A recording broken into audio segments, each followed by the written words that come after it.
দুর্যোগ দুই প্রকার, ঠিক আছে? মানব সৃষ্ট দুর্যোগ এবং প্রাকৃতিক দুর্যোগ। তো আজকে আমরা বিভিন্ন ধরনের প্রাকৃতিক দুর্যোগ নিয়ে আলোচনা করব। পার্ট 4 এবং 5 বইটা খুলেছো? জি ম্যাম। পার্ট 4 ও 5 বিভিন্ন ধরনের প্রাকৃতিক দুর্যোগ। মুশফিকা আছো? তোমার ক্যামেরা অফ কেন? দেখা যাচ্ছে না। আকলিমা, হ্যাঁ আকলিমারা কোথায়? আকলিমা আছে। হ্যাঁ, আমরা কি পেজটা দেখতে পাচ্ছি? জি ম্যাম।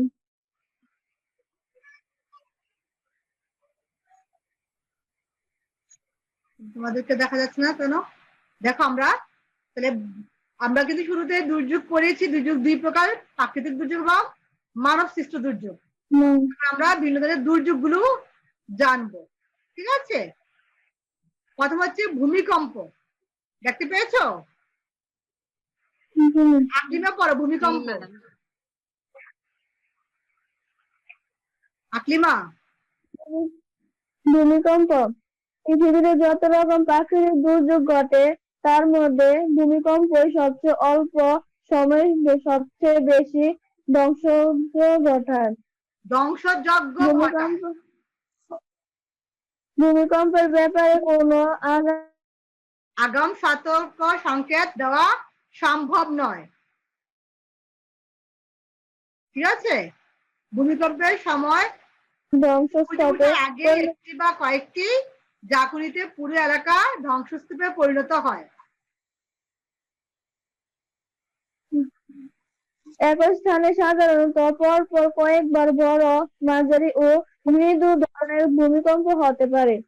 ইরান, চীন, মেক্সিকো, চিলি ও জাপানে ভূমিকম্পে আমরা তার প্রমাণ পেয়েছি। বাংলাদেশ ভূমিকম্প ঝুঁকির মধ্যে রয়েছে, বিশেষ করে ঢাকা, সিলেট, রংপুর ও চট্টগ্রাম অঞ্চলের এই ঝুঁকি বেশি। চট্টগ্রাম ও সিলেট অঞ্চলে ইদানিং প্রায় মৃদু ভূমিকম্প হচ্ছে। 2011 সালে 18 সেপ্টেম্বর সংঘটিত ভূমিকম্পটি ছিল বেশ প্রচন্ড। এই ভূমিকম্পে সারা বাংলাদেশ কেঁপে উঠেছে।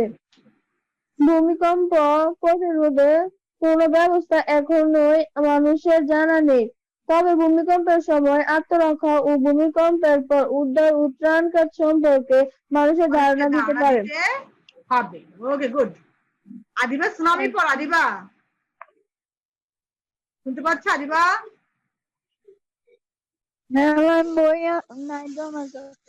আদিবা লাইনে আছো? আস্তে আস্তে বই নিয়া। মুশফিকা, সবাইকে দেখা যাচ্ছে না কেন?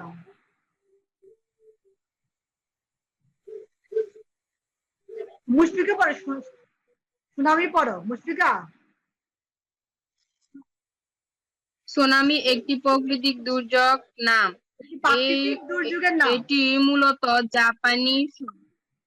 এটি মূলত জাপানি শব্দ, যার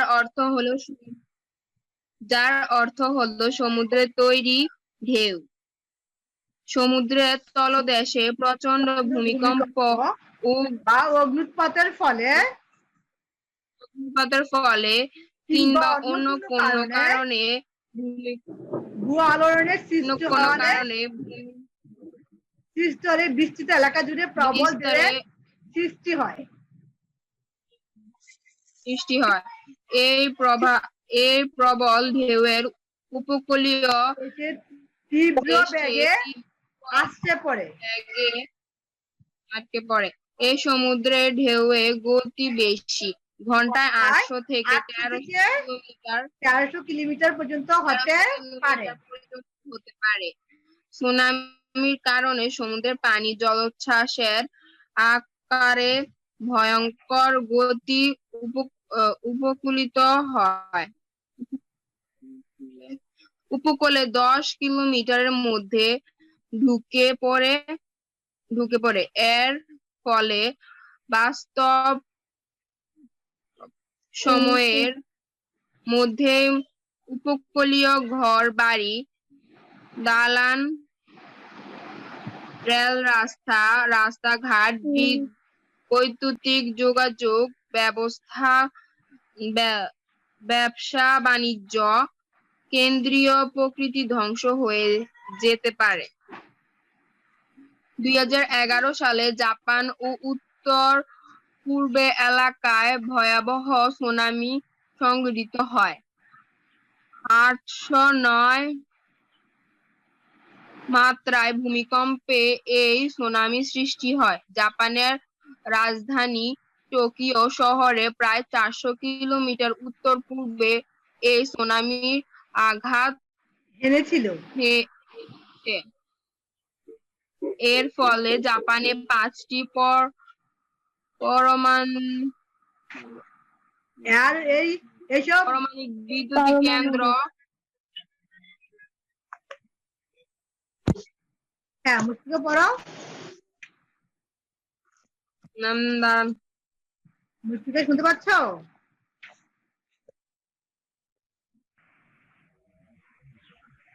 মুশফিকা,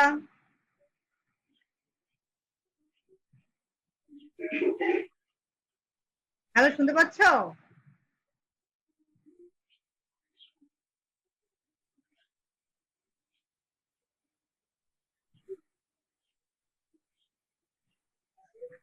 ম্যাম মুশফিকা চলে গেছে।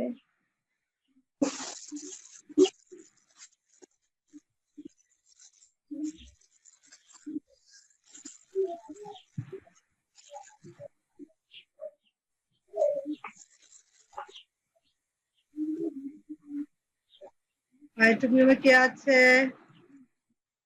আসসালামু আলাইকুম। হ্যাঁ ওয়ালাইকুম আসসালাম। ম্যাম ভালো আছেন? আলহামদুলিল্লাহ, কেমন আছো?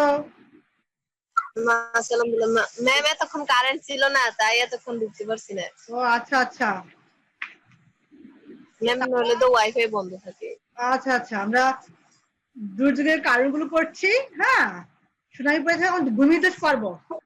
অষ্টম অধ্যায় খোলো আপনি মা।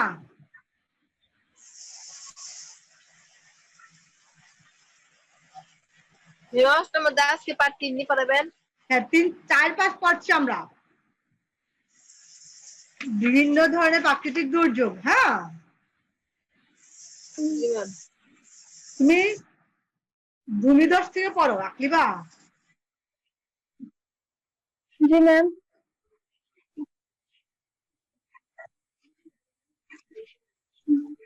ভূমিধস, পাহাড়ের মাটি ধসের পরকে ভূমিধস বলা হয়।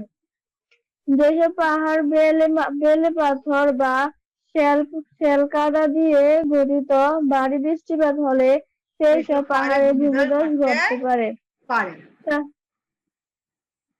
সাধারণত দীর্ঘমেয়াদী ও ভারী বৃষ্টিপাতের কারণে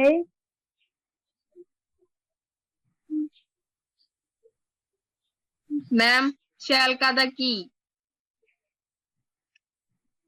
দেখো, বেলে পাথর বা শ্যাল কাদা দিয়ে গঠিত, যেখানে আমরা বালি মাটিটা অনেকটা দেখি না, বালি মাটিটার সাথেই পাথর মাটির মতো মিশানো।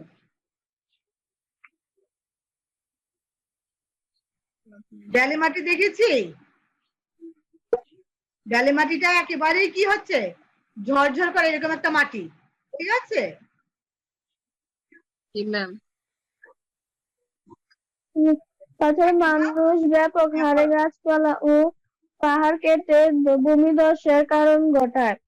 ভূমিধসের ফলে যারা পাহাড়ের পাদদেশে বসবাস করে তাদের ঘরবাড়ি মাটির নিচে চাপা পড়তে পারে। আমাদের দেশে চট্টগ্রাম, কক্সবাজার, বান্দরবান, সিলেট, নেত্রকোনা প্রভৃতি জেলায় প্রায় ভূমিধস হয়ে মানুষের প্রাণহানি ঘটে ও বাড়িঘর নষ্ট হয়। ওকে, আসমা শুনতে পাচ্ছ? আসমা, অগ্নিকাণ্ড বা দাবানল পর আসমা। অগ্নিকাণ্ড বা দাবানল। অগ্নিকাণ্ড যেমন প্রাকৃতিক কারণে ঘটে, তেমনি মানুষের ক্যামেরা দিক তাকাও। হ্যাঁ, বইটা সামনে নিয়ে ক্যামেরার দিক তাকিয়ে তুমি কিন্তু দেখতে পাচ্ছ, আমার স্ক্রিনে কিন্তু বই দেখা যাচ্ছে। জি ম্যাম। ঠিক তাকিয়ে পড়ো। অগ্নিকাণ্ড ম্যাম আমার বই থেকে পড়ে। হ্যাঁ পড়ো, বইটা সামনের দিকে রাখো, ক্যামেরার দিক তাকিয়ে পড়ো। অগ্নিকাণ্ড বা দাবানল। অগ্নিকাণ্ড যেমন প্রাকৃতিক কারণে ঘটে, তেমনি মানুষের অসাধারণতার ফলে বা দুর্ঘটনাজনিত কারণেও ঘটতে পারে। প্রচন্ড দাহের কারণে কোনো কোনো দেশে বনাঞ্চলে অগ্নিকাণ্ড অগ্নিকাণ্ড ঘটতে দেখা যায়। একে দাবানল বলে।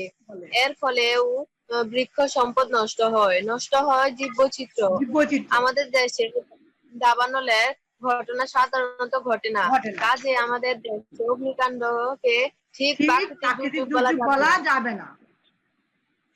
এখানে দুর্ঘটনা বা মানুষের অসাধারণতায় অগ্নিকাণ্ডের কারণ কারণ দুর্ঘটনাজনিত অগ্নিকাণ্ড সাধারণত শিল্প কারখানার, তেল শোধনাগার, গার্মেন্টস শিল্প, শিল্প, পাট কল, রাসায়নিক গুদাম বা কারখানা, এমনকি বসত বাড়ি, দোকানপাট, অফিস ও বাণিজ্যিক প্রতিষ্ঠানে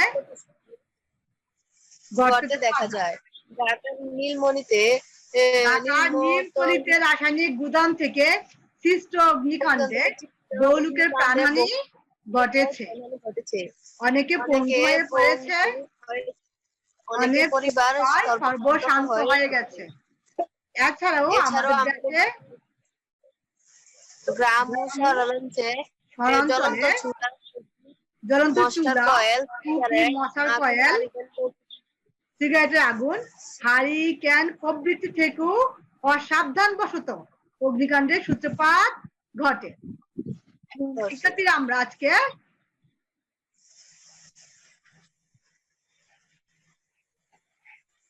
আজকে আমরা দুর্যোগের কারণগুলো দেখেছি, বিভিন্ন ধরনের দুর্যোগ দেখেছি, ঠিক আছে? বিভিন্ন ধরনের দুর্যোগের মধ্যে প্রথমে আমরা ভূমিকম্প পড়েছি, ঠিক আছে? তারপরে সুনামি পড়েছি। ভূমিকম্প শুরুতে পড়েছি যে ভূমিকম্পটা আগাম কোন সতর্ক সংকেত দিতে পারে না, ঠিক আছে? এখানে হঠাৎ করে কয়েকটা ঝাঁকুনি দিয়ে কিন্তু একটা কম্পন সৃষ্টি হয়, আর যার ফলে অনেক ক্ষয়ক্ষতি হয়, মানুষ পূর্ব থেকে কোনো সংকেত জানতে পায় না, ঠিক আছে? সুনামি আমরা জেনেছি, সুনামি একটি প্রাকৃতিক দুর্যোগের নাম। এটি মূলত জাপানি শব্দ, ঠিক আছে, যার অর্থ হচ্ছে সমুদ্র তীরের ঢেউ। সমুদ্রের তলদেশে প্রচন্ড ভূমিকম্প বা অগ্নুৎপাতের ফলে কিংবা কোনো কারণে ভূ আলোড়নের সৃষ্টি হলে বিস্তৃত এলাকা জুড়ে প্রবল ঢেউর সৃষ্টি হয়। এই প্রবল ঢেউ উপকূলে এসে তীব্রভাবে আছড়ে পড়ে। এই সামুদ্রিক ঢেউর গতিবেগ ঘন্টায় 800 থেকে 1300 কিলোমিটার পর্যন্ত হতে পারে, ঠিক আছে? তারপর আমরা ভূমিধস শুনে পড়েছি। ভূমিধস বিশেষ করে পাহাড়ে হয়, যেখানে পাহাড়ের মাটি থাকে বেলে পাথর বা তেল কাদা দিয়ে গঠিত। ভারী বৃষ্টিপাত হলে কিন্তু কি হয়, পাহাড় ধসে পড়ে। আর পাহাড়ের পাদদেশে যারা বসবাস করে তারা মাটি চাপা পড়ে কিন্তু তাদের মৃত্যু হয়।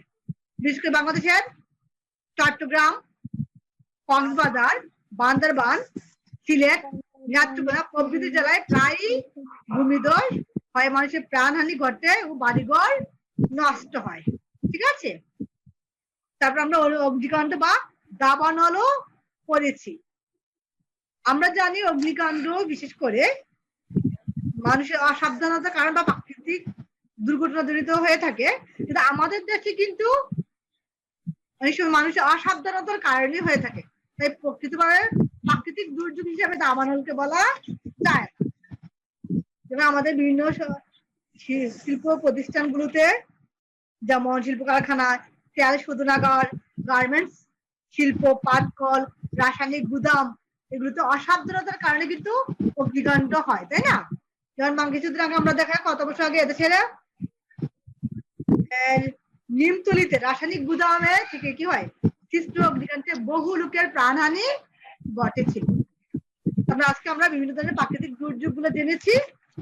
আশা করি তোমরা বুঝতে পেরেছো। সুস্থ থাকো, আল্লাহ হাফেজ।